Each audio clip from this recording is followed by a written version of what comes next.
The study of the Chinese and how they negotiate is a fairly recent event. There is a study by a person named Liu Xinpai back in 1982, but fundamentally there has not been much written about it. The library now is certainly full of texts and materials about China, but not much has been mentioned or even written on negotiation tactics. The Harvard Business Review back in October of 2003 had an article on how to negotiate with the Chinese, and we will talk about a couple of those points as we move through this discussion. I just came back from a trip from China, coupled with a trip to Turkey, and I continue to be amazed in the processes of how people communicate. I find that businesses are focused more and more on the content of doing deals and often tend to neglect the processes of the negotiation itself. Now, this talk today will deal with the processes involved, as understood by me as an American in doing business with the Asians, specifically the Chinese. When I was flying back to the US, I opened up a Forbes magazine and I saw an article on Google, which is, I believe, is how we pronounce Google's subsidiary in China. Now, from this article, growing a business and penetrating a Chinese market obviously involves a lot of negotiations, and if you're well prepared for that, it will certainly benefit you and your company. Companies in the United States tend not to be concerned about the processes of doing business overseas, and I think that is to their disadvantage. And then people negotiate as if it was in their DNA. It's the way that we were raised and in our culture. What we need to understand in any culture is what has programmed them. The economic philosophy of the country, the political philosophy, and the changes that have occurred in one's lifetime.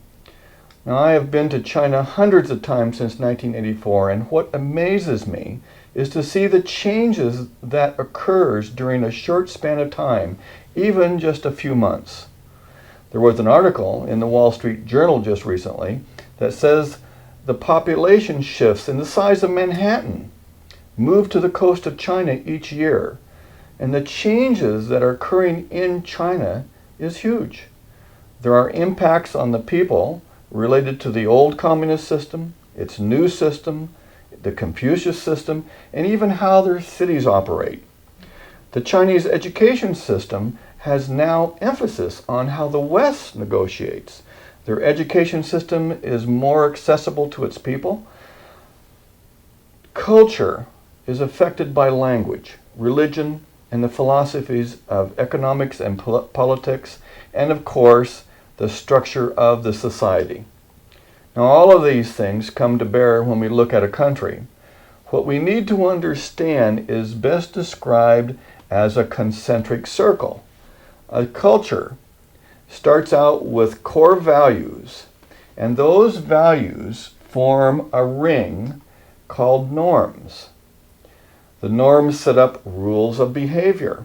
Now, these norms which affect behavior are what we come into contact with. Now, this outer ring. Now, what occurs as you as an American go into a different culture? That outer ring of behavior you've been programmed with intersects with the outer ring of the Chinese have been programmed with, or in fact, any culture you come in contact with. The overlap of this outer ring is where we can have confusion.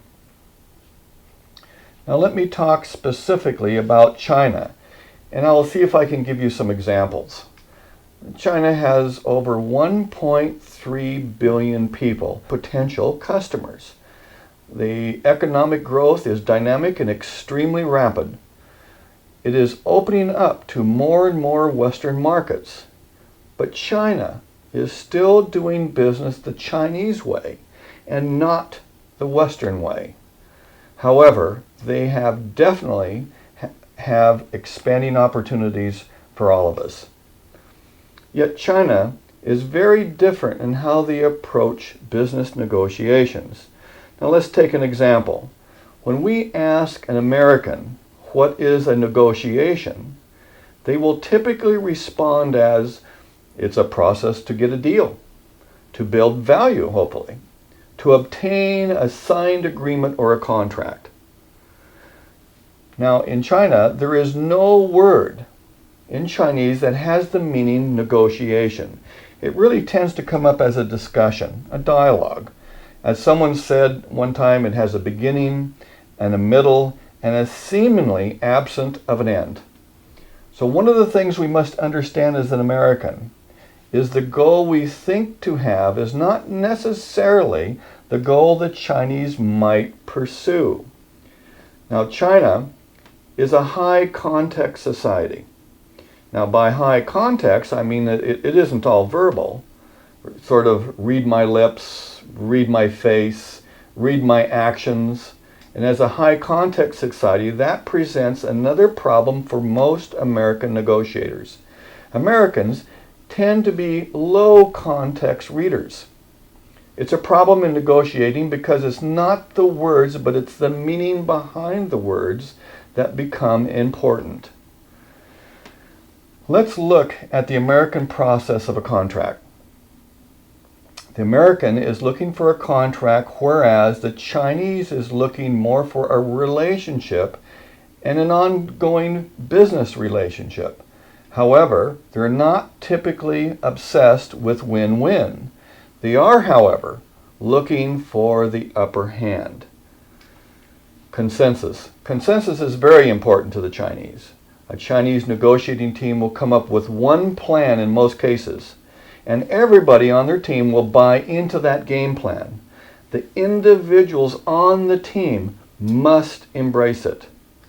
Now, one of the tips I will talk about at the end is for you to constantly try to form your negotiations with the Chinese in terms of social benefits to the Chinese. Or another way to say this is, why is it good for them as a group? Negotiations by the Chinese are strongly affected by the old Confucian systems of ethics, morals, roles, and hire. And if we remember our history, the father of Western culture is Plato. And Plato said at one time, he said, hey, we don't know anything. We don't know what is right, wrong, good, bad, truth, beauty. It's sort of like him saying, I'm in this cave and it's dark. And what he said is, what people need to do is to discover knowledge in order to answer these questions, which were Plato's questions. In the West, we are knowledge-seeking people. Therefore, a Western hero is the person who moves knowledge forward. The father of modern Chinese culture is Confucius. And then what did Confucius say? He said, we used to have a perfect society and then we lost it. So the first thing we must do is re-achieve the perfect society. And the perfect society is based upon perfect harmony and perfect stability. And how do you do this? Now comes the real genius of Confucius. He said, we do this by following these rules. And he wrote them down. Chinese culture is a rule-obeying culture and not a knowledge-seeking culture. What kind of rules are you asking? They are certainly not traffic rules, as you will see in Beijing or Shanghai. They are rules of relationships. And Confucius talked about the actions of the emperor even. In order to be a good emperor, he said he had to perform certain functions. He had to behave in a certain manner. And Confucius also talked about the subjects, and the subjects had to be good subjects to the role that they have been assigned. In a negotiation, the various member of the team, the host, the guest, has roles that they must follow. In China, you will also need to be aware of loyalty, as it is very highly valued by the Chinese. So it will be a very tight-linked group you'll be dealing with. There are definite and defined obligations placed upon the host in the negotiations. Also, understand that there is an obligation placed upon the guest or visitor. The subject of face, or Guanxi. Many of you have heard about face and some of the concepts of face. It usually tells you not to allow them to lose it or don't embarrass them. Now the interesting thing about face is that it can be earned by you. The increase of the amount of face earned by you is at your benefit. Now by the same token, you can give face to someone else.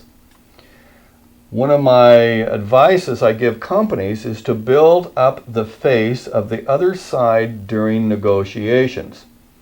The repercussions of causing someone to lose face can be extremely dramatic. You must be extremely aware of something said that seems to you to be very minor or unimportant, but may have really a serious impact with the other party when you're negotiating. You need to be very careful. Guanxi, the idea of connections, the idea that there are relationships. The best way for you to think of Guanxi is to think of a balance sheet that I encourage you to keep in balance. Doing a favor for someone builds up your side of the balance sheet. This is where you can call it an IOU. Now, one of the tricks used by skilled Chinese negotiators is to give you favors or create situations for you where you become indebted to them. Now, you may understand what they have done, and you may have decided you will not fall for that, but the reality is that they expect you to bring back the balance sheet to even again. You need to be very cautious about this. One tip to use is to be aware of unsolicited favors when you are negotiating. The word no. No is a word that I encourage you to avoid. There are ways to say no. There are ways to convey your inability to convey something. I would encourage you to find ways to defer as opposed to flat out rejecting. Remember, there is no word in Chinese that directly means no. Now I put some phrases up for you to consider. The phrases basically convey the same message. What we are trying to do is to soften the message in the negotiation. Take for an example, the statement, "Do you understand?" This implies there is something wrong with the receiver as opposed to, "Are we being clear?" This makes it joint. Another one, "We cannot do that." Might be better said, "That may be difficult for us to do." Shifting the responsibility is a common thing when trying to say no. There was a writer whom I don't remember their name that said to be truly powerful in China is to be able to avoid responsibility for your decisions. What you need to do is to shift it off to someone else, something else, while defending your positions. Two Harvard professors by the name of Graham and Lamb back in 2003 did a fairly exhaustive study called The Chinese Negotiation. In it, they talked about the characteristics of the American negotiator and the Chinese negotiator. This was built on some previous work by a professor named Jeswalt, also at Harvard, who studied the international negotiation process. Now think about the characteristics that tend to be common for most Americans. Maybe you can see where the potential for confusion when dealing with a Chinese negotiator. The individual versus the collective. One of the things the Americans tend to do when trying to get a quick deal is to minimize the amount of people in the negotiating room. The thought, of course, is to reduce the confusion of many people to a few and to get the deal done quicker. The problem is that it doesn't show we are placing significant importance on the negotiation by not matching the size of the Chinese team. Americans tend not to think in a collective mindset. The mindset of the Chinese comes from Confucius in that there are roles. I always tell students that there is a benefit in China to having gray hair.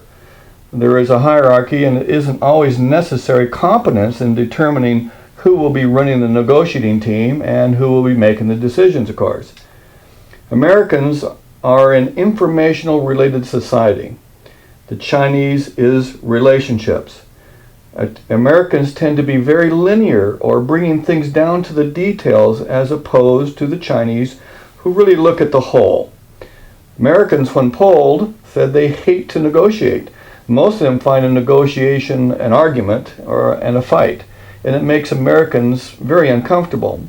Yet China is definitely a haggling culture. It's expected. It is expected to get pushed, and it's expected to get pushed back. In fact, if you don't push back, the Chinese call it tremble and obey. And tremble and obey is not what I would advocate. Now let's get back to the comparison. The American thinks time is money, whereas the Chinese wants time to get to know you, to understand you. Now, here is a problem with the American concept. Now, I don't disagree with the concept at all. However, the time spent putting back together a bad deal far exceeds the time if you put it together correctly in the first place. So, if you are sent by your company to negotiate a deal and to do it into a hurry, that they demand this, maybe you just should lose your airplane ticket. You're not going to come home to a fast resolution, or if you do, there will be serious problems with it. The negotiation process tends to be very informal with the Americans, opposed to a formal, structured process by the Chinese. The role of intermediaries, and this goes back to Guanxi. If I want to get a decision in China and I want to get to the right person, it's usually best if I can find someone who has that balance sheet of relationships with that person I'm trying to get to. What I would advocate to a mid-sized company, if you are contemplating a negotiation, you definitely want to build up the Guanxi and the relationship well in advance before you go over there, because you will not be able to build it up on the initial trip. It takes time. It's important that companies understand that during a significant negotiation, it's important they bring the big dogs out, as I call it. In other words, it's important to have a significant position player show up to show the importance of the negotiation. However, the negotiation will not occur with that person. The person will withdraw, and then the negotiations will occur at the lower level. I made a comment about that to be really powerful is to avoid responsibility. A limited role goes a long ways with most negotiators. This goes back to the collective. You will not find somebody on the spot right then to make a decision. Most American negotiators have significant more authority when they are dispatched to a negotiation versus the Chinese. Now the tip here is to pack a big suitcase and plan to be there for a while. Now, someone asked me the other day if I got a single trip or a multi-trip visa, and I really laughed because a single trip visa is really a waste of money and a waste of your time. You get a multiple trip visa and plan on multiple trips because that is what's going to happen. Americans, of course, tend to make proposals. Cut to the bottom line. The Chinese tactic is to talk about the goals and principles of the negotiation. Once they get you to buy into the goals and principles, they will turn the tables on you and ask you why you haven't agreed since you agreed with the goals and principles. Now they'll show you how their roadmap will take you to the goal and principles and ask you to negotiate from that point of view. Americans tend to be aggressive. Aggressive in putting out a lot of proposals. The Chinese are much better listeners. What they are listening for is what interests you. Once they find this out, they will try to figure out how to use these interests against you. Enduring versus impatience. This is like water torture. It's a long process. However, we must remember that it's 25% of the world's population, and it's a market that no one can avoid. The Chinese takes a very aggressive approach to negotiation. Now, this proverb I'm going to show you sums it up. The chicken said to the pig, "Let's make breakfast. I'll supply the eggs and you supply the bacon." They are very capable in demanding something of you that is completely unacceptable. They want to see if you're dumb enough to go along, sort of an intelligence test actually. It's very common to get an outrageous demand at the start and then have them pull back away from the demand as the discussion continues. The tactics you can expect from an American is this: openness, honesty, strength, confidence, efficiency. These are kind of the hallmarks of the American negotiator. The Chinese focus more on face, respect, flexibility, patience. This goes back to their enduring approach to the negotiation. They are prepared to fight for what they believe in. I would suggest before you start the fight to see if you can come up with a fair deal. One of the tactics I use in negotiation is called framing. It's like taking a picture and putting a nice frame around it. It's like saying the glass is half full instead of half empty. The primary frame you want to use is the frame that says it's good for China. Now, quick deals? Definitely a thing to avoid. The Chinese are masters at using your exhaustion. They will wine and dine you into fatigue and then negotiate with you. One must be careful about your exhaustion. To fly over there on a Monday, to go into a negotiation on Tuesday is not the smartest move you can make. I was telling my wife that the older I get, the longer jet lag hangs on. The Chinese love to host you. Once you're on their turf, they can control these events. The food, the fatigue round. You need to be aware that this is one of their tactics. Now, another tactic is that they want you to feel that you need them more than they need you. You will continually hear how big they are, how big the market is, and how great an opportunity is for you. Now, this goes back to the Chinese proverb I just showed you. This is where you're the pig. You must ask yourself, are you willing to give up a lot to do business with them? They will try to make you feel honored to do business in China. And one of the tactics they will use is stating the regulations. We are unable to do that. There are regulations, there are rules, we have restrictions on that. What can we do? It is important that you check on all of these regulations to see if that is, in fact, the case. Now, if it's not the case, I am not suggesting that they are lying to you, but they may be bluffing or shading. The issue of trust. I would caution you to never give too much trust initially. Be very careful. This is usually the case in negotiation. Now, this may be disheartening to some of you, but please remember that trust is something that you need to earn. Trust is really an issue when negotiating overseas because can you really be sure you can believe what they're saying? Do you really know them? Contracts. Contracts guarantee nothing. They will change them, they will shift them, all for the Chinese interest. And I will say this again.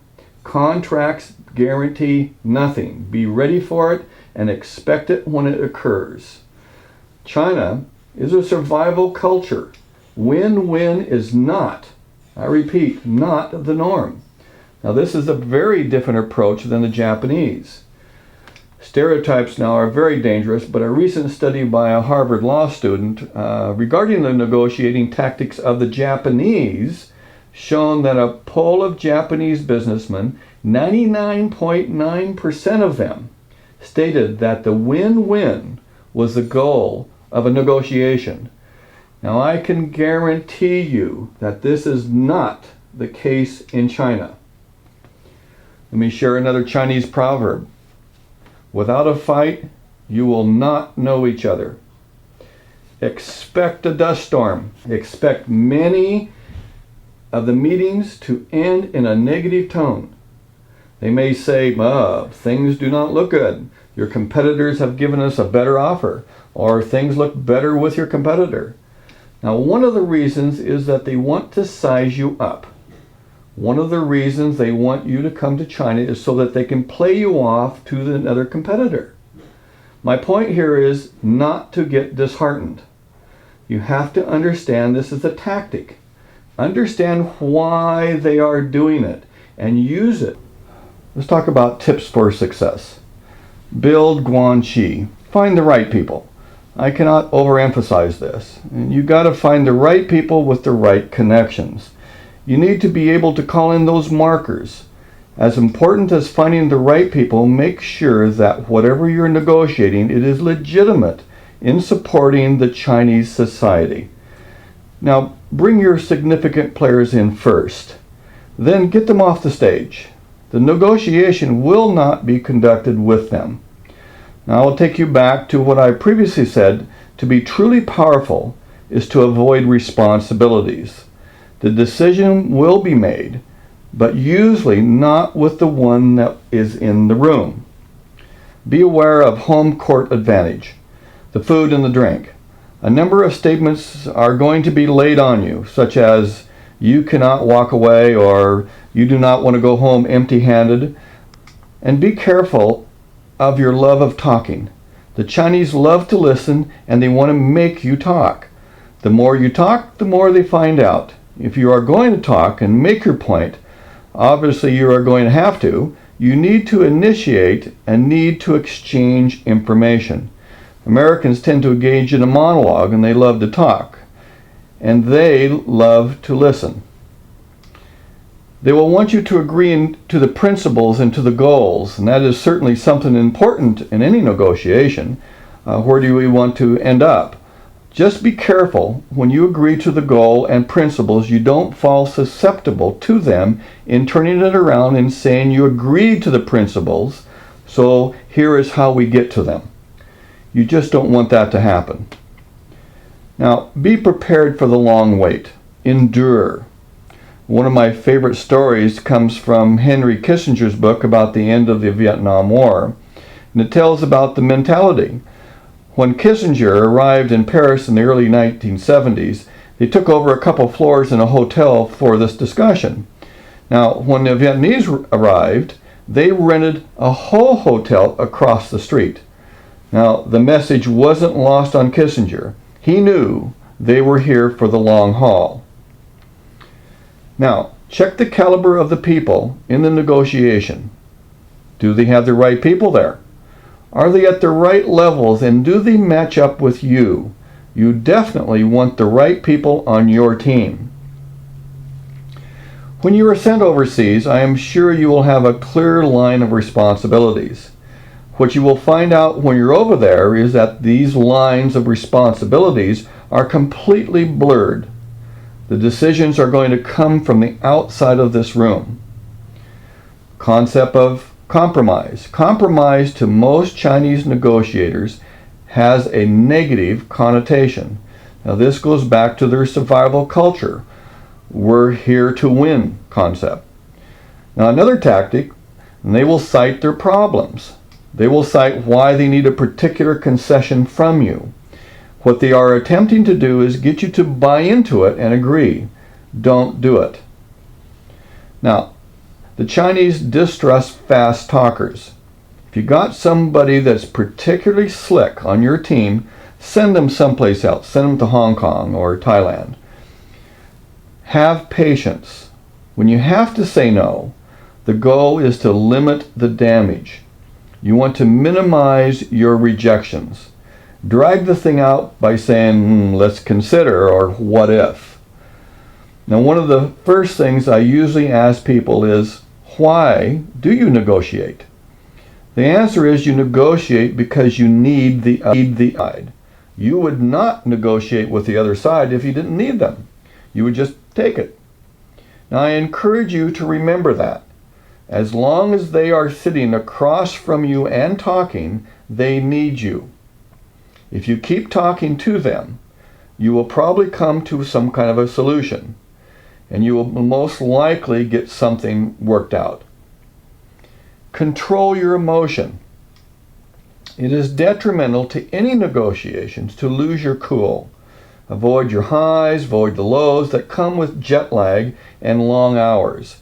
If you feel things are slipping through your fingers, take a break. Hit the gym, get a good night's sleep, and then come back to the table. Increase your importance. This is very important. Anything you can do prior to the meeting to increase the status of yourself or other members of your negotiating team that can be communicated to the other side will be at your advantage. Most importantly, be yourself. You are not Chinese in most cases, and you need to understand why they are doing what they are doing and not fall susceptible to their traps. But you still have to be who you are in the negotiation. Now again, I refer you to the Harvard study in October 2003 that will explain a little bit of the philosophy. I think the most important thing I can suggest to an American company is that you spend some time on the process and train your negotiating team. In other words, you don't just train them on the content of what you're trying to say or sell, but on the process. Ask yourself some questions. How are we going to do this? How will the team be constructed? Who will have the responsibility and for what? How will we handle the various curves and fastballs that will be thrown at us from the other side? You will need to coach yourself internally or even get coaching. If you do this, I do think that you will find the results will be very, very positive for you. Now, the concept of win-win has really gotten a lot of press, and sometimes there is a time for win-lose. Now, you remember the movie called The Sting? The Chinese do this if there is a secondary advantage. We need to sell them to get something for them. If they wake up in the morning and they don't think they got a good deal, then they will break it. Now, China is a huge market. The marketing students actually drool at the possibilities. They even plot out marketing densities, and they even find that 1/8 of the world population are within 50 miles of the Yangtze River. Hey, you just follow the river and there's a huge market. It is a tremendous market and a fascinating place. Wherever you negotiate, China, Europe, South America, or wherever, there are subtle differences in the negotiating technique. This subtle difference can have a major impact in the outcome. So just remember, it's not just the content, it's the process.